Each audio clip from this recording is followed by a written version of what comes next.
at the end of the day, as much as I do have my reservations about this movie, I really am honestly rooting for it to be something special. I can't bring myself to be cynical about this thing. I just can't. Mario is too special to me, and I think he's too special to the people in charge of Nintendo who let Illumination make this. We all know Illumination is not the most respected animation studio around, but hey, neither was Sony. I'm hoping this will be Illumination's Spider-Verse and be the dawn of a new era for this studio. Hey, the first Despicable Me was both a staple of my childhood and actually aged really well. They can make good movies, I promise. I just hope that Illumination has looked at Mario and seen the IP not as an excuse to put no effort into it, but as the reason that they need to put a lot of effort into it, more than ever. And hey, based on what I've seen in the trailers, they pretty much already have. Mario deserves a good movie. Mario deserves something sweet and wonderful and imaginative and weird. And if we get all those things come next April, I will be the happiest semi-gamer in the world. Hello, it's me, Super Mario on the PS4. I'm back. So about 5 months ago, I made a video titled Being a Little Too Emotionally Invested in the Super Mario Bros. Movie, in which I gave my thoughts on the 2 trailers for the movie that had come out at the time, my hopes and predictions for what it might be able to accomplish, and why the heck it even matters so much to me.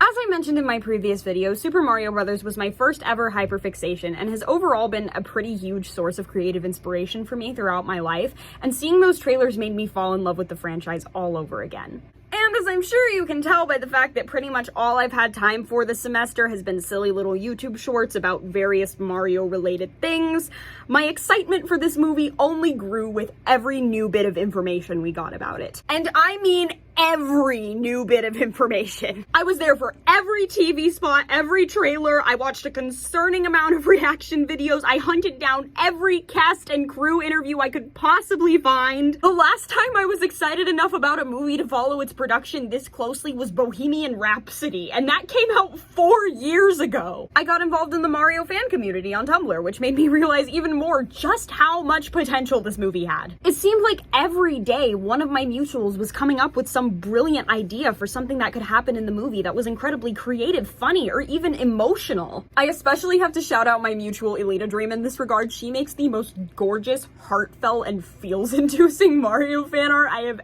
ever seen, and her comics got me more invested in Mario and Peach's relationship than I had any right to be. And what's more, each new trailer seemed to be confirming yet another one of these hopeful predictions as actually being true.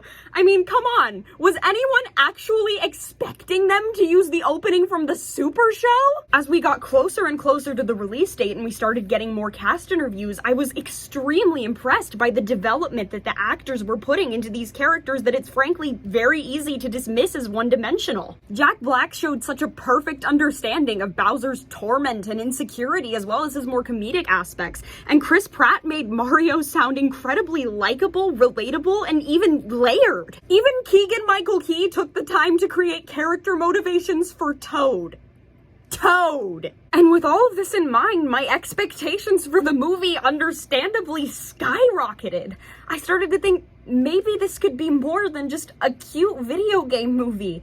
Maybe this could be something special, something with heart and wit and themes. Maybe this could be a masterpiece.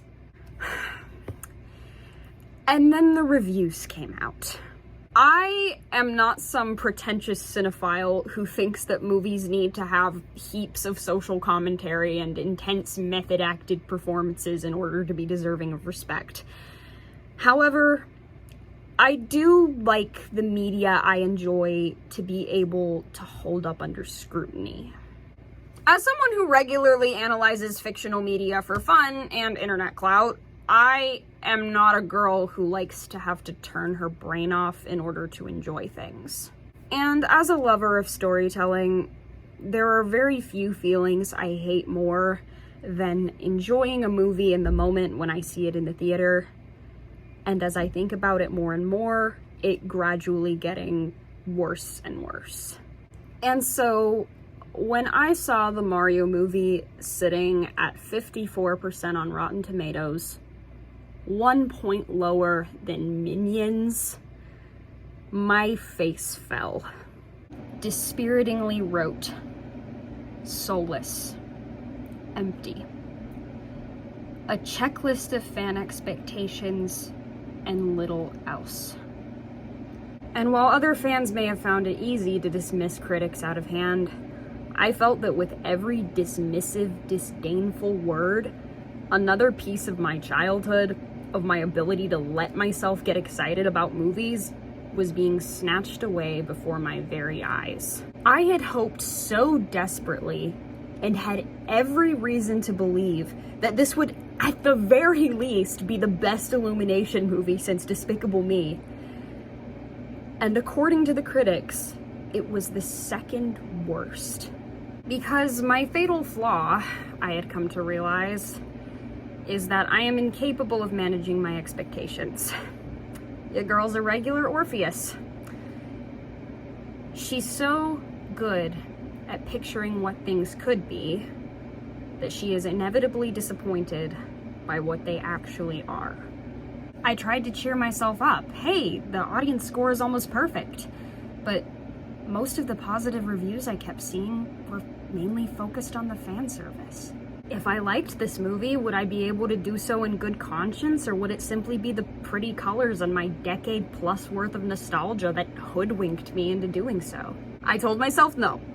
For the sake of my mental well-being, I am going to set aside my 7 months worth of obscenely built-up hype and my deep-seated fear of being intellectually and morally wrong about things, and just enjoy Wahoo Plumber Man movie for what it is. And so, the day finally arrived.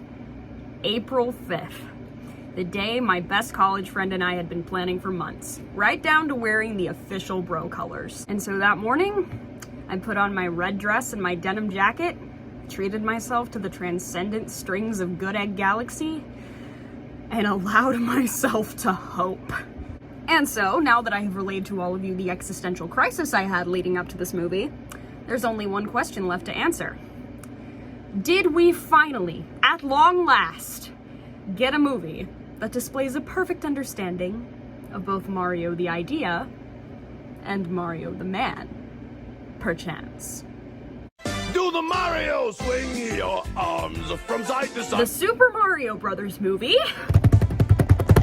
is a 6 out of 10 movie with 10 out of 10 moments. I know, I'm confused too. I was fully expecting to leave the theater for this movie either completely satisfied or completely disappointed, but instead I felt neither, both. I felt overjoyed, I felt betrayed, I felt confused, I felt bamboozled, I felt everything, everywhere, all at once. I still haven't seen that movie, sorry. I couldn't for the life of me pin down a single word to encapsulate the quality of this movie. It felt wrong to call it good. It felt wrong to call it bad. It felt especially wrong to call it mid, because I feel like mid describes a movie that's just mediocre the whole way through. What word do you use to describe a movie that has a perfect beginning, an almost perfect ending, and what was the middle? I felt like I'd been watching two completely different movies that had been forcibly and painfully fused together.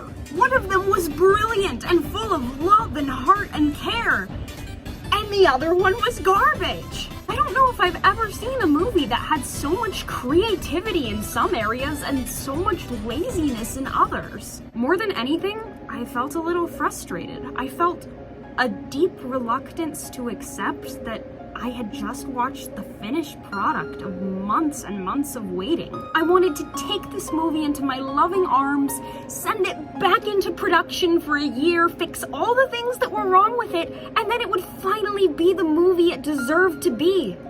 But I can't do that, because it's over.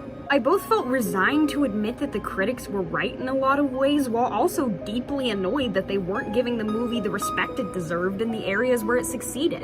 And perhaps the ultimate nail in the coffin regarding my experience with this movie was the fact that the first thing my friend said when we left the theater was, dang, that Spider-Verse trailer looked good. Seriously, one of the biggest ways this movie shot itself in the foot was having Across the Spider-Verse be one of the pre-movie trailers. I cannot stress enough how much almost any movie is going to look like an embarrassment in comparison. Although they showed Trolls right after that, so I guess that cancels it out. At the end of the day, I just felt like I'd been promised a slightly better film.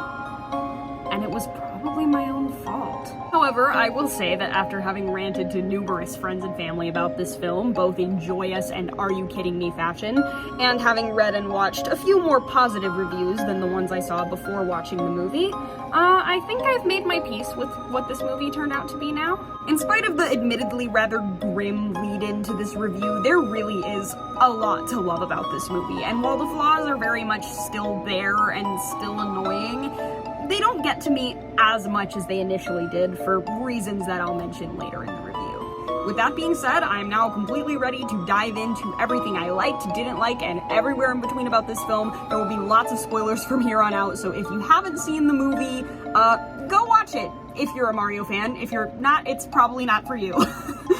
Let's go! Gonna start with what I feel like is a pretty obvious statement. The animation was freaking gorgeous. Hands down, one of the best looking animated movies I've ever seen. Every single location from Brooklyn to Peach's Castle to the Kong Kingdom to Bowser's Fortress just looked so detailed and vibrant and lived in and well realized. I also absolutely love every single one of the character redesigns, especially Mario and Luigi's. They're both so expressive and adorable and squishy.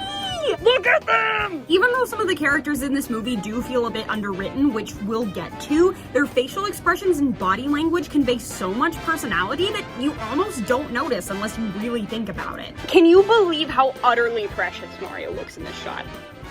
I would commit crimes for him.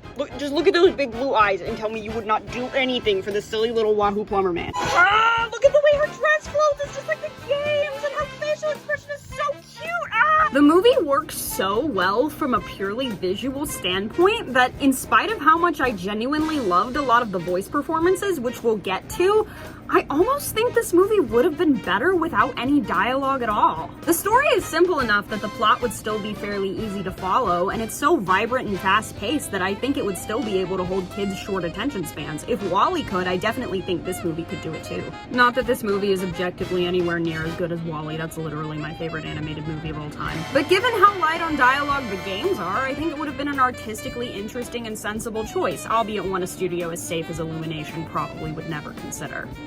Which is unfortunate because the dialogue is easily the weakest aspect of this movie, in my opinion. I was really feeling the dialogue during the opening scenes in Brooklyn, and then it takes a nosedive once the main conflict starts. The second act is frankly full of cliche lines that probably sound more elementary than 8-year-old me's Mario fanfiction and actively made me have to keep from rolling my eyes. Like, think back to the trailers. Bowser is coming! Together we are going to stop that monster!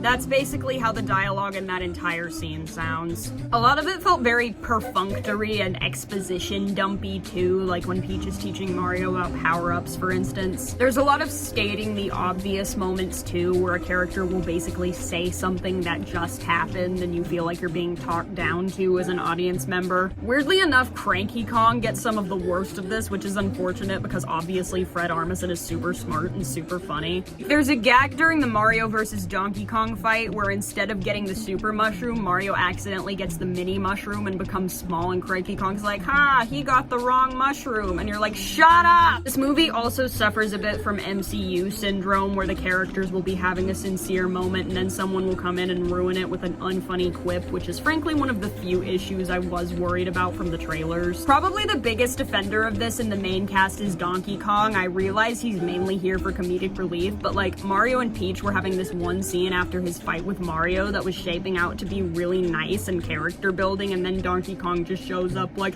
just so you know, I let him win, and I'm like, go away, let my ship be my ship! I swear, this movie would have been a 10 out of 10 if me and my Tumblr mutuals had written it instead of Matt Fogel. I'm not all negative on the humor, though. Plenty of the jokes really worked for me, and I definitely appreciated the lack of hip with the times pop culture references or toilet humor. God knows I'm glad we didn't see Mario TikTok dancing. Some of my favorite gags in the film. The Princess in Another Castle joke was spot on, actually. Oh, I love when Bowser's interrogating Luigi and he's like, do princesses find him attractive? And Luigi's like, they do if they have good taste. Bowser definitely got a lot of the best humor in this movie. I loved when one of his Koopas is like, what if she says no about Peach marrying him, and Bowser just immediately fire breathes on him and he turns into a dry bones. That was funny. I also loved his like mock proposal to Kamek disguised as Peach, especially the part where he steps on the piranha plant bouquet. His face was really funny.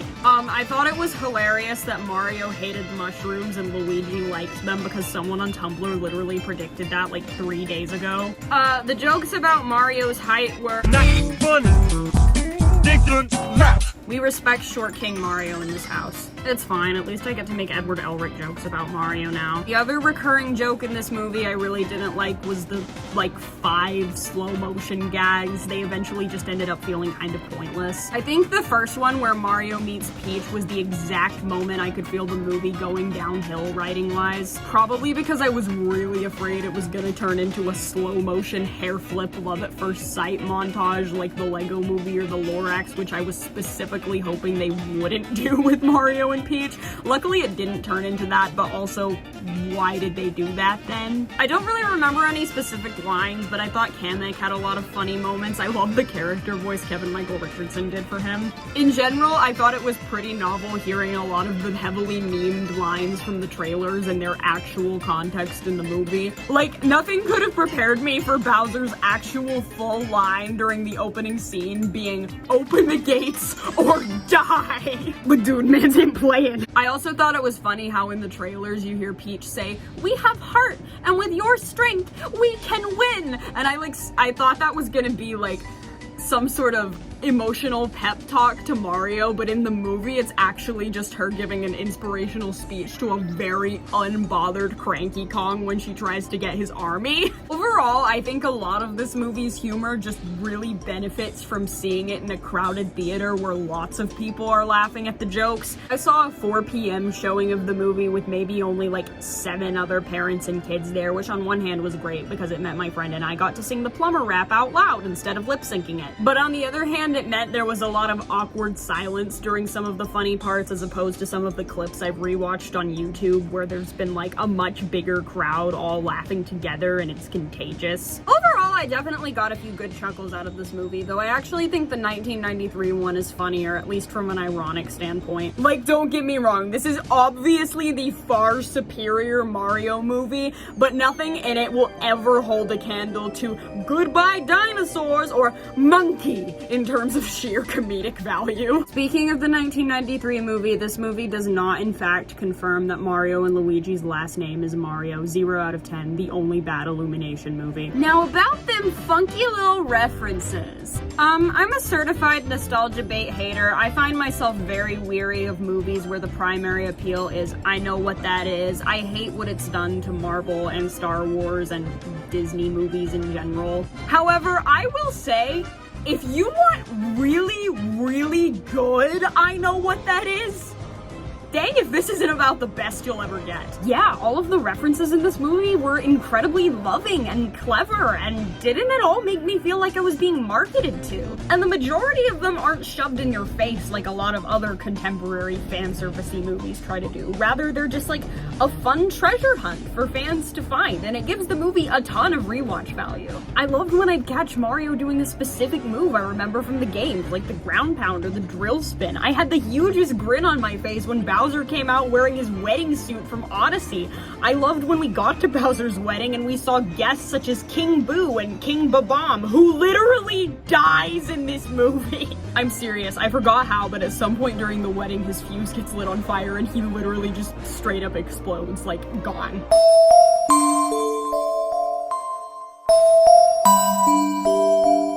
I wonder if the next Mario movie will be about the political upheaval that results from the newly found power vacuum in Bomb-Omb's society. I'm sure that, yes, on one hand, the copious amount of references in this movie is a calculated corporate strategy to sell more tickets, but on the other hand, it's also proof of how much the production team behind the movie genuinely love and care about the games. Unlike the 1993 Mario movie, which probably only had about 5 games to pull from, this movie really takes advantage of every facet of this 40-year legacy built by this franchise. And without a doubt, the aspect of the movie in which this was the most clear for me was the music. As a musician and composer myself, and a lifelong lover of the music in Mario games, I frankly could not have been happier with Brian Tyler's score for this film. Unless he'd included more Galaxy music.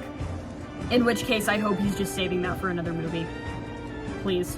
Oh my gosh, this score goes so hard! It's so whimsical and vibrant and epic and encompasses such a wide variety of musical styles and Also, Brian Tyler is just high-key, like, such a cool person. Like, I read 2 of his interviews leading up to the film, and apparently he wrote film scores for books he read when he was 12. You get hit right out of the gate in the opening of the movie with Bowser's airship theme. The first big vista of Peach's castle has this epic fanfare of inside the castle walls that gave me full-body chills. I personally really love when the French horns did a little bit of the Donkey Kong Country theme when they entered the Kong Kingdom. That was so neat. And the freaking remix of the Superstar theme that played over Mario and Luigi's final battle with Bowser? Like, I don't know how he managed to make freaking sound that epic and emotional, but he did, and he deserves an Oscar for it.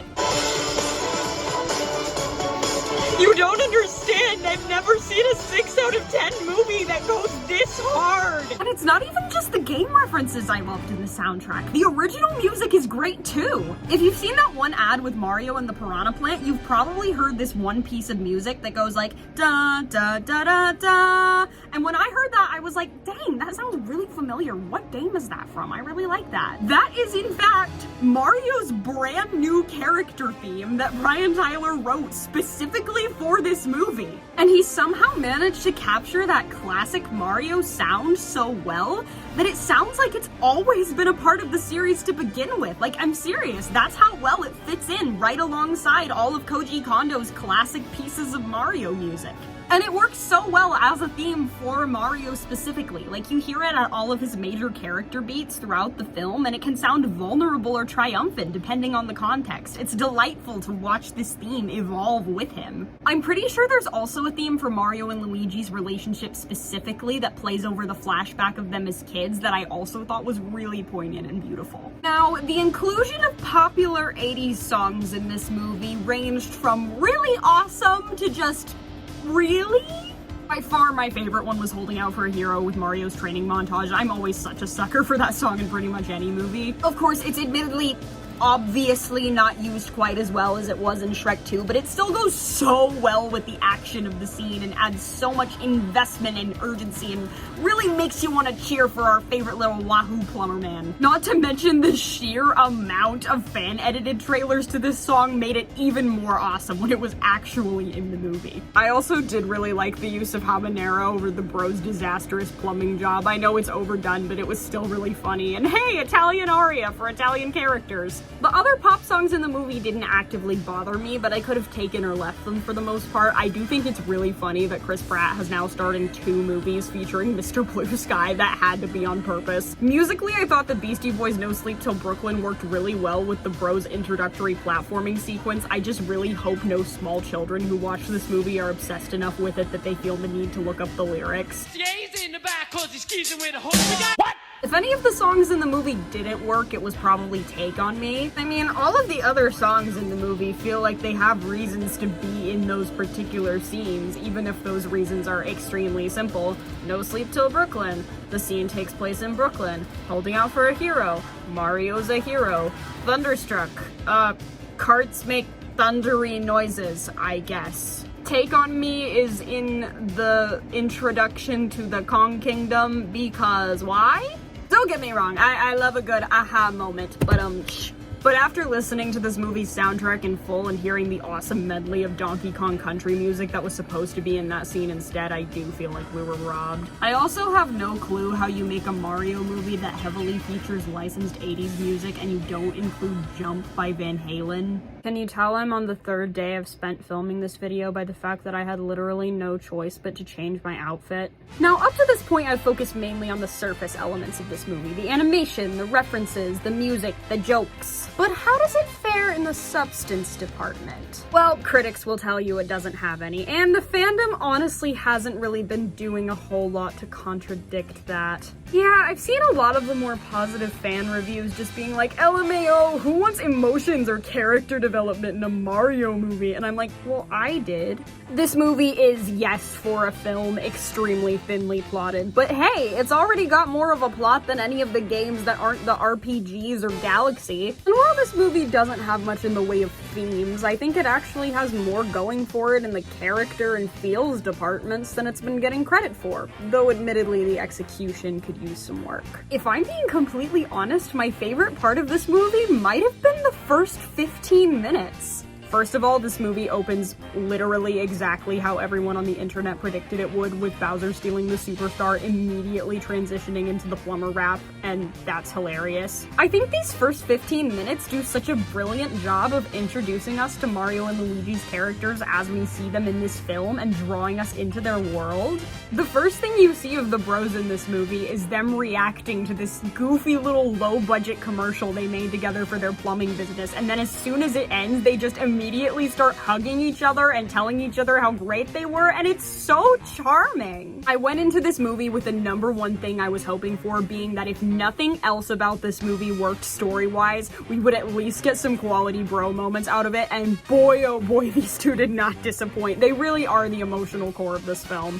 Right off the bat, this movie immediately establishes how much Luigi looks up to Mario and how instinctively protective Mario is of his little brother, right down to his body language. You can see it in the scene with Spike, you can see it in him, like, I don't know, like, he throws out a ladder for Luigi during the platforming sequence in Brooklyn. Someone on Tumblr described it. I can't remember all of the details, but the point is, he's always looking out for him. He's always got his back, making sure he's okay. And oh my gosh, the Brooklyn platforming sequence is so cool. Such a good way to really get the energy of this movie going. The design is modeled brilliantly after 1-1 from the original Super Mario Brothers. The action is so creative and beautifully choreographed, and it's also such a good way to just like immediately foreshadow Mario's natural athletic abilities and heroism prowess. I thought the dogfight scene was really fun too, although I've seen a lot of people online complaining about that being typical Illumination humor. I just thought it was a good time. I think this movie in general just does such a good job honing in on that classic underdog appeal that Mario and Luigi have. Cause see, I think the deeper reason Mario and Luigi have been such enduring characters all these years is because they're these down-to-earth, ordinary, blue-collar guys, right? Like, they're not knights, they're not kings, they don't have any inherent magical powers. So you as the player think, well dang, if these short plumbers from Brooklyn can save the world, maybe I can too. And that heroism of the ordinary is something I think this movie captures so beautifully. If you think back to my first Mario movie video, I predicted that Mario would be a struggling plumber who's disillusioned with his day job, wants something more out of his life, and gets transported to the Mushroom Kingdom and discovers his sense of adventure. And I was right on almost all of that, except for one thing. Mario loves plumbing. It is the something special he wants to do with his life. He and Luigi fashion themselves as everyday superheroes, with their goal simply being to provide honest and friendly service and make people's lives easier. And I think that's beautiful. But it's not easy, as the movie does a great job of showing us. Mario and Luigi had to spend all of their life savings on the commercial to promote their business. They still live with their parents. Every day, Mario gets treated like a failure, even by members of his own family, because he chose to pursue his own dreams instead of simply holding down a steady job. Mario in general is honestly such a great character in this movie. I have a feeling the Mario has no personality subset of the fandom is gonna be pretty quiet in the aftermath of this film. He's incredibly stubborn and confrontational, but he also has a heart of gold and a natural desire to help and protect people, even people he's never met, which you see when the Toad drops their coin in the Mushroom Kingdom and Mario immediately stops to pick it up for him. And as both the movie and Chris Pratt himself will tell us, he doesn't know how to quit, a trait he's been told is a weakness, but grows supposed to realize is a strength by the end of the film. If this movie has a message, it's the value of never giving up. It's a simple but effective one, and it reflects the player's experience of trying to complete the game. I do think the movie could have done a little more to integrate this message throughout the film. It's not quite as strong as Keegan-Michael Key implied it would be in that one interview of his, but it's still there, and it makes Mario a pretty worthy role model for the kids watching the movie. I've also been pleased to hear many fans of the series who are older siblings themselves talk about how much they relate to Mario in this movie. You can tell he feels this genuine sense of pressure and anxiety about being a worthy older brother to Luigi, which is particularly emphasized in this honestly quite heartbreaking scene when his father tells him that he's going to drag his brother down with him if he continues to pursue his foolish dreams.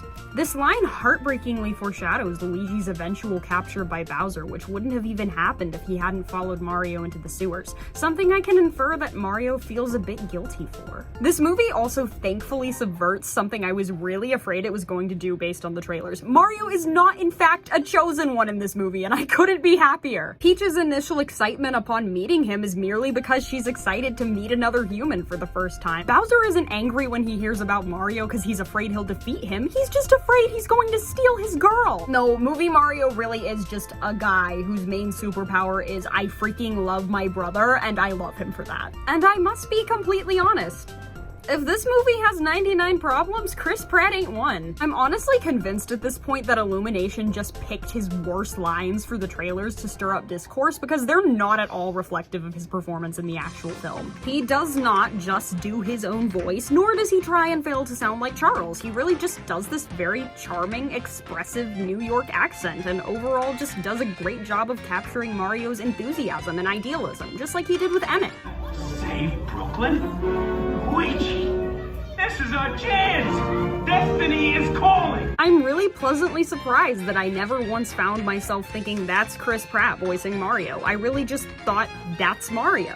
I actually didn't find myself missing Charles at all, shocking as that sounds. They're both just two good, different interpretations of the same character. It isn't a perfect performance by any means, but his weaker moments are really more the dialogue's fault than his, which I can say for pretty much all of the performances in the film. Also, the most cursed lines from the trailers aren't even in the movie, like the "what is this place" and "Mushroom Kingdom, here we come," literally not in the movie at all. You definitely don't have to like his performance. I still wish Charles would have gotten an opportunity to voice him in a movie too, but he does not detract from the viewing experience at all in my opinion, and that's great. I also thought it was really cute how the movie pays homage to the classic Mario accent as this character that the bros put on to promote their business based on people they actually live around in their Italian-American suburb. And come on, you can't tell me that Charles cameo didn't put a huge grin on your face. Charlie Day is also every inch the Luigi I hoped he'd be. He perfectly brings to life all of the sweetness, dorkiness, and frantic anxiety that we know and love. You Just Got Luigi probably would have been incredibly unfunny in a lesser actor's hands, but when Charlie says it, it's my favorite line in the film. He says it with the perfect amount of, "This is a silly little catchphrase I say to make myself feel cool when I very much don't." And I'm just like, you tell him, you funky little green man. I'm honestly just shocked that Charlie and Chris probably didn't record any of their lines in the same room because they bounce off of each other so well in this film. Their chemistry is incredibly convincing. Honestly, I would have watched an entire movie of just Mario and Luigi living their lives in Brooklyn with their big Italian-American family, running their plumbing business and being adorable together. But while I definitely see where fans are coming from that splitting Mario and Luigi up did this movie a disservice, I honestly just kind of live for the angst that comes from them getting separated and the beautiful catharsis when they're finally together again. That reunion hug really was just absolute perfection. That was probably my most anticipated moment going into this movie, and it did not disappoint. And I can't emphasize enough how refreshing I found it that this movie never tried to diminish or mock the brothers' love for each other in any way. There's none of that, "ooh, men showing affection for each other, how weird." Everything about their bond is just played completely straight and completely pure and sincere, and I love it. Just look at the body language here. Like, the face holding the forehead touch. Like, he picks up the love in his eyes. Oh my god. Critics, If this movie has no substance and no emotion, then why did it give us the most unabashed portrayal of male affection since Lord of the Rings? Okay, so now I'm gonna get into some of the other characters. Toad was absolutely adorable and I wanted more of him. I feel like he was a character a lot of people were probably really worried was gonna be like annoying sidekicky in this movie, but I honestly just found him so endearing and how he's just this feral little ball of energy who's like always up for an adventure, but he's also just like so sweet in how earnestly he wants to protect his people and his princess. Look at his little jump, he's such a scrunkly. I think even more than Chris Pratt, Keegan-Michael Key was perhaps the casting choice that struck me as the funniest when the cast for this movie was initially announced, just because like you do not look at this and think this. But he was definitely one of my favorite surprises of this movie. I honestly think he just brings so much to this character in terms of his energy and in terms of his voice being like the perfect balance of bringing that energy of Toad from the games while also not being annoying in an hour-and-a-half movie.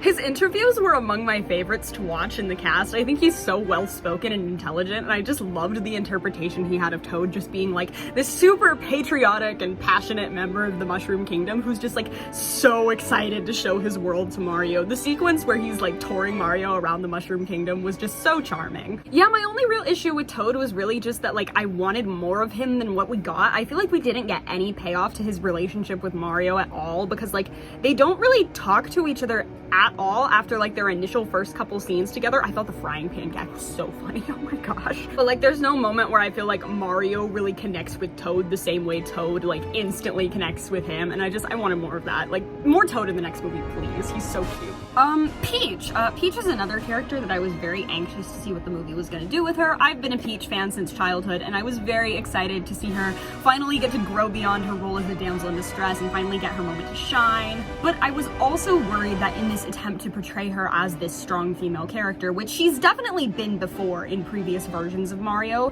that they were going to take it so far as to make her unrecognizable. And I think for the most part, they managed to avoid that. I love the design of her in this movie. I love how her dress moves. I love her fighting style. The scene where she's demonstrating the platforming sequence to Mario was so cool and really demonstrates how strong she is in this movie while still having her original femininity. She doesn't just feel like Daisy either. She's definitely more like composed and elegant. And I think this movie did a good job demonstrating that Peach's strength does indeed stem from her compassion. I'm very interested that we got a little backstory of her like being sent to the Mushroom Kingdom as a baby from like I don't know where, and she's raised by the Toads, and that's why like fighting in this kingdom comes so naturally to her, is because she's been raised to. And as a result, she cares so deeply about her people and would do anything for them, including sacrificing her own agency and giving herself up to Bowser. And I also love her plan to get out of that at the wedding. That was so cool. They did a good job of letting Peach shine in this movie without diminishing Mario in any way. I love how she's never dismissive of and is always like really understanding of Mario. Like she never tries to tear him down to build herself up. Like when he struggles on the training course, she's like, it's okay, like you just got here. I'm only good at it because I've been here my whole life. Complaint I saw a lot when the second trailer came out was similar to what people have complained about with the Lego movie, where it's like, if this female character is so strong, then why does she need to train this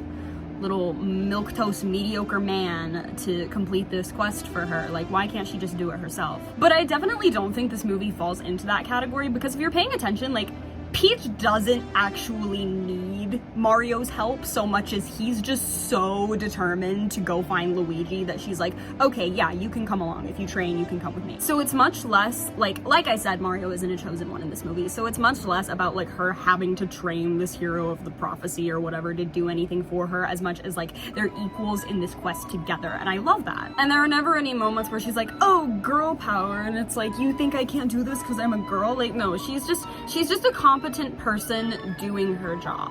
In heels and a dress, mind you. If anything, while there are a lot of things I like about how Peach is portrayed in this movie, I just think she maybe suffers the most out of the main cast from the problems that plague the movie as a whole. Like, I definitely think Peach gets the worst of the cliche dialogue out of the main cast. A lot of her stuff feels like very copy-paste, inspirational speechy, or like, I would never marry a monster. It's like, you really couldn't have refined that a little bit. On Sonya's voice still felt a little weird coming out of Peach's mouth. I would have loved for us to get someone like Amy Adams or Ellie Kemper voicing her instead. Speaking of which, Ellie Kemper would make such a good Daisy, like, oh my gosh. I still think she would have been a much better fit for Rosalina, but like, I think her acting itself is good enough that it wasn't really a problem for me. Probably my favorite moment of voice acting from her was her reaction when she meets Mario and she's like, he's a human! Like when her voice goes up all high and like that, it's so cute. But I also think she suffers a lot, particularly in her relationship with Mario, in regards to the other big issue I have with this movie, which is the pacing. Everything between Mario's training montage and the Kong Kingdom happens so freaking fast. Like, I remember like getting to some scenes and being like, wait, we're here already? Isn't this supposed to happen in like the second half of the movie? IDK, man, until we got to like the final scenes of the movie, I honestly couldn't tell if I'd been in the theater for 30 minutes or 2 hours. Time has lost all meaning. Like the traveling shots you see in the trailers of like Bomb-Omb Battlefield, Toast Arena, Rock Candy Mountains, like those are literally all you see of those locations in the movie, and that was kind of disappointing. Overall, I just really think this movie could have benefited from being like 15 to 20 minutes longer. Like, I think there's so much like going on in this movie and in the Mario universe as a whole that it could have justified like even a 2-hour length. I think like it's fast paced enough that it would have been able to could have kept kids' attention spans for that whole time is what I'm trying to say. But yeah, there were just overall a lot of scenes that I thought could have used a bit more room to breathe, a little more room to be fleshed out, and like there's so many great little nuggets with the characters in this movie, but I feel like most of them just aren't really realized to their full potential, except for maybe Mario and Luigi. Like all of the characters in this movie still have like really well fleshed out, defined personalities that feel like they're characters in the games, which I really appreciate, but like having watched all of the cast interviews, I feel like they all put so much thought and development behind these characters, and like I look at the script and I'm like, you guys clearly did more than what this movie was asking of you, and like I respect that, but also I wanted to see more of it in the actual film. I think the scene that felt like the biggest example of missed potential in this movie was definitely the scene between Mario and Peach in the Fire Flower Field. I was like so excited for that based on the trailers, and then it felt like it barely happened in the movie. Like I felt like I blinked and it was over. And it looked so sweet. I just wanted it to be longer. I wanted more of the feel. That's really sort of what I meant earlier when I said this movie felt unfinished. Like it felt like it just needed a little more meat, you know? Like it felt like so much had happened, but it also kind of felt like nothing had happened too when I finished the end of the movie, and I was like, please, literally just my main criticism with this movie is just I want more. And I know we're gonna get a sequel, and hopefully the characters will be more fleshed out in that, and we'll get some of the characters that were missing in this one, like Daisy and Rosalina and Junior and the Wah brothers, and Yoshi, if the post-credits scene is any indication. Yay!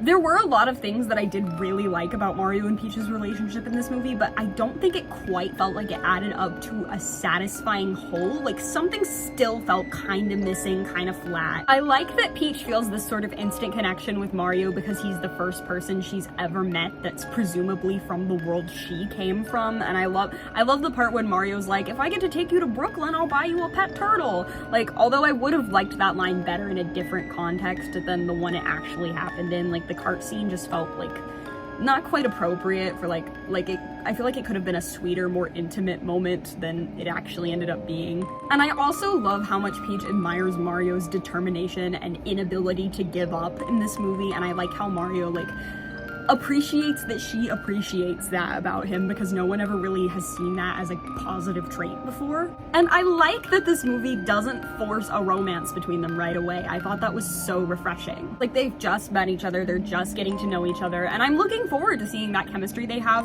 develop further in future film. According to Tumblr, they also have some sweet eye contact and hand-holding moments too, which I think I missed when I watched the movie, but I'm definitely gonna watch for on second viewing. I think the main thing that was missing them really was just an issue of pacing. It was an issue of time. Like, I wanted to see the camera lingering on their faces as you start to see them developing these sort of feelings for each other.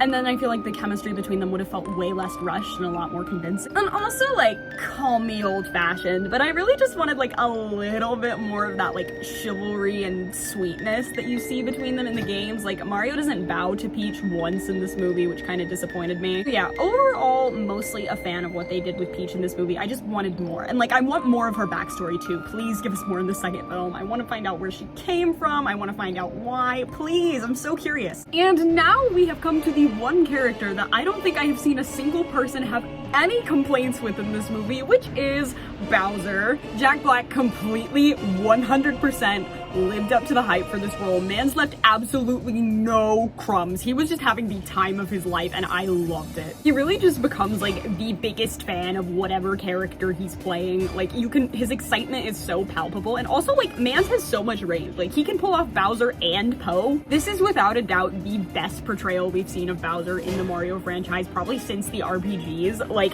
he does such a good job making him legitimately vicious and intimidating while also being an insecure softie. I found it really hilarious how Bowser like does all these horrifying things in the movie, but a lot of times he'll like say them as if he has no idea that they're horrifying. Like how at the wedding he's like, "Look, Peach, I'm sacrificing all of these people for you. Isn't that great?" I love how they mostly managed to keep just how utterly down bad Bowser is for Peach in this movie a secret from the general public, unless you like actively went out looking for information about this movie like I did. Like, Mans has no actual interest in world domination. Literally his entire motivation is solely to slide into Peach's DMs. He's so like utterly delusional about it too. Like they really just made Bowser an overpowered simp in this movie, and I'm so here for it. He's really just the Phantom of the Opera, but worse. Like, imagine if Eric weren't a social outcast and had an entire army at his disposal. That's just Bowser in this movie. I love all the details that show just how terrifyingly rage-filled and unstable he is in this movie. Like him literally crushing Kamek's fingers in the piano. Like, oh my gosh, that viscerally hurt. I was initially disappointed about Peaches being more of a gag than an actual song, because I was kind of hoping for something more along the lines of like Ignorance is Bliss or Juno Song's Koopa's Road parody. But I can't even be upset about that because the gag is just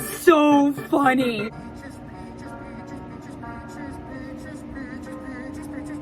If I have any complaints with Bowser, it's that I think he could have benefited from a flashback like what Peach and the bros got. There's this whole bit during the final fight with Mario where he's like, "I thought I was finally gonna be happy, and now you will suffer like me." Since we don't really get any backstory on Bowser in this movie, I feel like it kind of just came out of nowhere, and I feel like that line would have hit so much harder if we'd really gotten to see that like loneliness and jealousy, how that sort of just like eats at him. But yeah, overall, I loved pretty much everything about Bowser in this film. Definitely my favorite portrayal of him in the franchise so far. Easily the weakest character for me out of the main bunch was Donkey Kong. He did have some pretty funny moments. I love his new design, and Seth Rogen is perfectly cast, as much as I hate to admit it. My friend and I both got so hyped when the Donkey Kong rap came on. That was peak.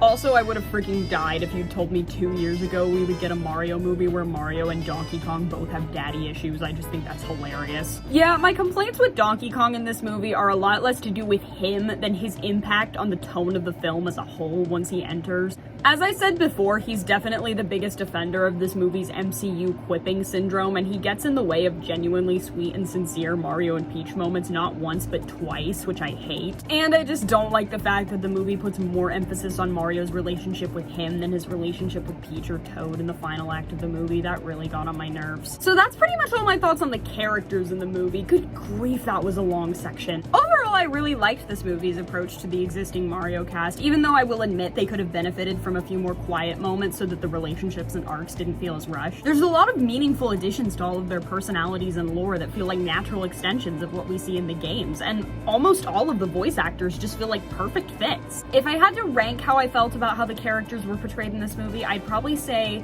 Mario and Luigi, Bowser, Toad, Peach, Donkey Kong. Good grief, I still have a page of notes left. What am I going to talk about next? I appreciated that there were some genuinely suspenseful and scary moments in this movie. Like, they weren't really scary to like 19-year-old me, but they definitely would have been scary to like kid me. Especially the whole sequence with Luigi arriving in the Darklands. I loved the way they animated the dry bones. It was genuinely eerie and chilling. And that shot when Luigi gets in the castle and you get that amazing jump scare of like he thinks he's safe, and then the lights turn on and you just see him surrounded by Shy Guys. Like, that was definitely one of my favorite shots in the film. The cinematography in this thing is so good.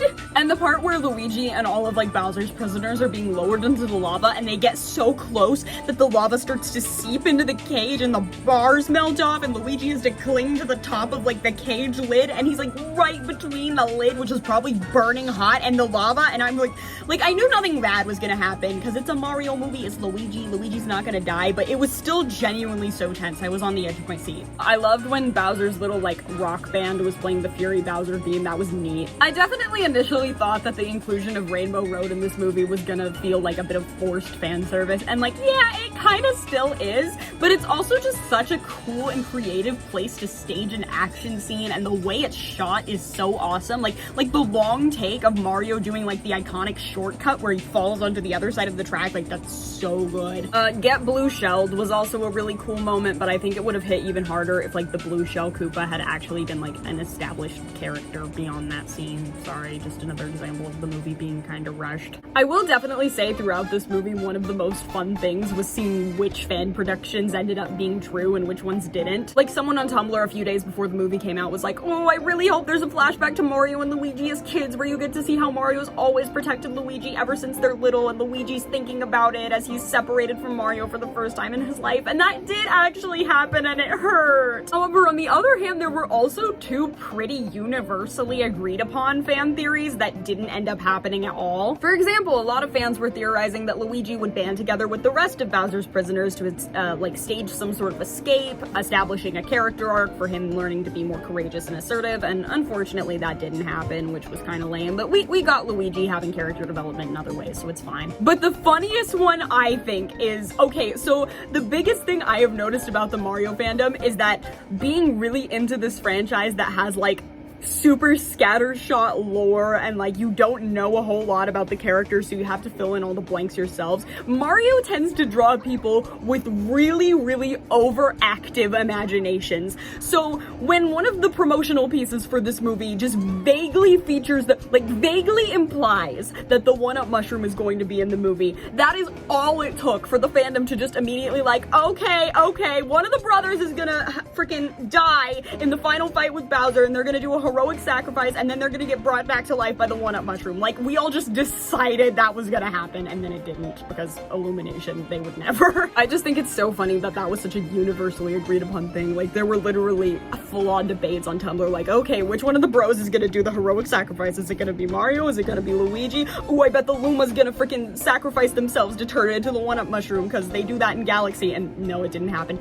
Maybe we'll get it in the next movie though. That would destroy me. One of my biggest fears going into this movie was that I was afraid that I'd seen too much since I'd watched the trailers so many times, and I was afraid that they'd given away all of the best moments of the film. But this movie actually did manage to surprise me a few times, and that was when I tended to get the most excited. I was like, ooh, I haven't seen this. We're going into uncharted territory. And I can't think of any better example of this than how this movie stages the final fight with Bowser, which was the perfect combination of things I'd gone into the movie really hoping to see and things I'd never considered but ended up absolutely loving. A remark that had always puzzled me from one of Chris Pratt's interviews was when he said that Mario wants to save Brooklyn with low prices and friendly service. And then he says, and little does he know that he'll get the opportunity to do just that. And I was like, okay, what does that mean? And then as soon as Bowser's entire freaking floating island thingy gets sucked through the warp pipe into Brooklyn, I was like,